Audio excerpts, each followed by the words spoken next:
If you want to save a JPG in Photoshop without messing up your original layered file, this new standard workflow is the easiest and safest way to do it. In this video, I'll show you exactly how to export a flat image as a JPG while keeping your main Photoshop project open and unchanged. And if this helps you out, make sure to hit like and subscribe for more quick Photoshop tutorials like this. Alright, let's jump right in. First, make sure your Photoshop file is already open. This is important because the whole point of this workflow is to export a copy, not overwrite your working document.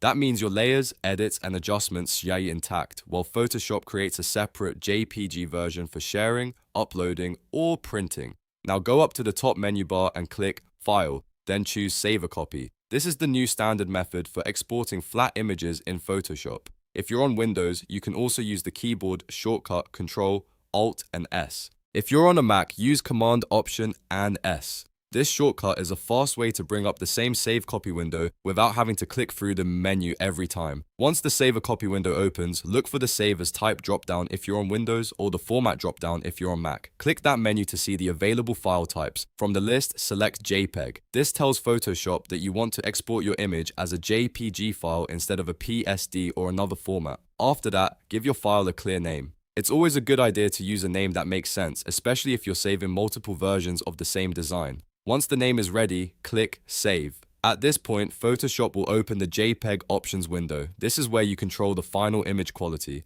For the best high-resolution result, drag the quality slider all the way to 12, which is the maximum setting. This gives you the highest quality JPG export and helps keep your image looking sharp and detailed. After you set the quality to 12, click OK to finish the export. Photoshop will save the JPG file and your original layered project will still remain open and ready for future edits. That means you can keep working without losing any layers or flattening your main file. And that's it. You've now saved a JPG in Photoshop using the safest and most efficient workflow. This method is perfect when you want a clean exported image and still want to preserve your editable source file for later changes. If this tutorial helped, please hit the like button and subscribe for more Photoshop tips, editing tricks, and beginner-friendly tutorials. Thanks for watching, and I'll see you in the next one.